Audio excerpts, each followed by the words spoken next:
With a big good news that happened just this morning, we got approval for, I'm Marcos, co-founder and CEO of Scala Data Centres.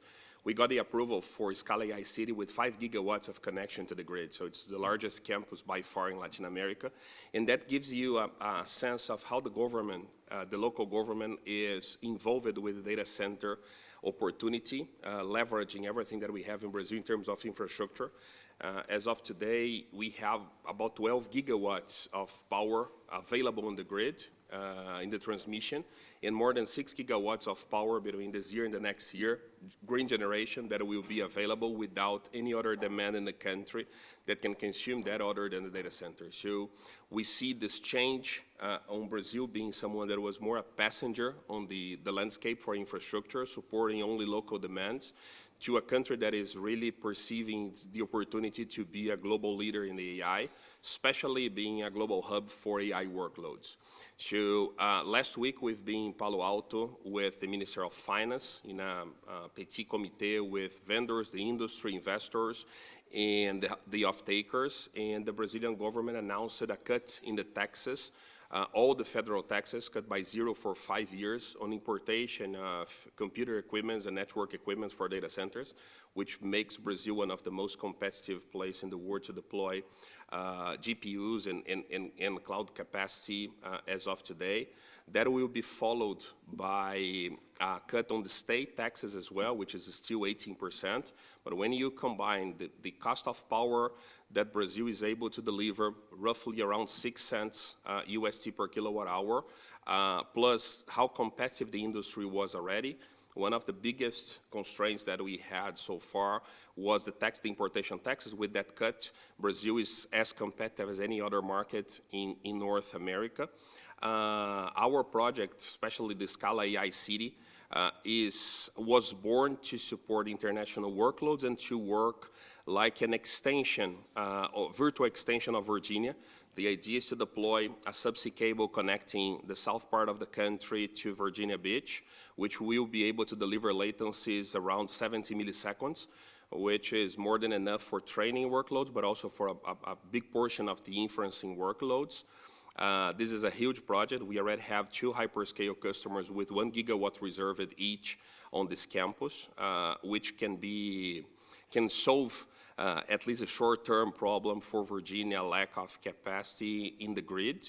As I told you, Brazil has 12 gigawatts of power available in transmission. 5 gigawatts of this 12 is on the substation called Guaíba 3, where the Scala AI City is located. Scala AI City we have 7 million square meters of land, which is 1.4 thousand acres of land already permitted for 50 years with a law in the state. The south state, called Rio Grande do Sul, is supporting this heavily. So the combination of federal government, state government, and private sector is really doing something powerful, enabling the country to be one of the leaders and one of the best locations for global workloads of AI to be deployed. The next step is about regulation, where we are working with the government to create a kind of a neutral zone. Imagine like an embassy approach where you can have the international workloads, international data being protected according to their origin. That already exists in the country for foreign non-resident data from individuals. When you travel to Brazil, your data is protected outside of the LGPD, which is a local regulation. The project now is work to extend that for entities as well in general, which would enable the country to support international workloads. So the combination of infrastructure, economic stability, plus the regulation over data can create something really powerful and bring Brazil to the map as one of the big winners on the workloads for AI.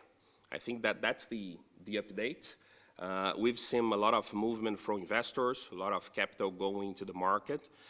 We raised it up to now, Scala invested around $2 billion, $2.5 billion, between what we have already spent and what we have committed to spend this year and the next.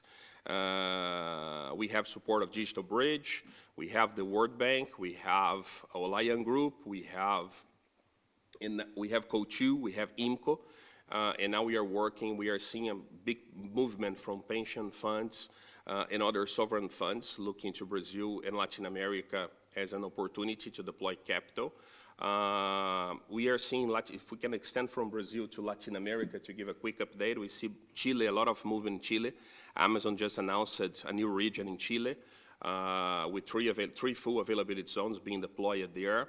Also in Mexico, we have Microsoft with a lot of activity there, Google as well.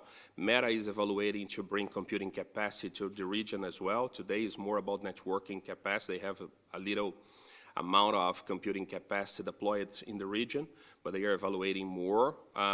Mexico is trying to solve the issues with the grid. Power is being new connections are being accepted to the grid as well, with a private grid that is being constructed in partnership with the government, which maybe will solve the problem in Mexico in the following years. And we see Colombia as well, with demand coming from hyperscalers that are planning to launch regions there as well. The Central Caribbean, Central America is still small, all about edge, no core developments being developed there. As of today, the Latin America market stands around 800 to 1 gigawatts in projects that are in production, roughly 600 megawatts. The remaining portion is under development. And you have big announcements from companies like Scala, with the Scala AI City, LA, that announced a plan that is still in the beginning of the process for another 3 gigawatts in Rio. You have Odata as a significant player as well, and Ascenti. So we are excited. It's all about the government was use it to they are not just being in front of us, but they are helping to push us towards the attraction of investments and deploy of infrastructure. Any questions? Good. See you guys in São Paulo.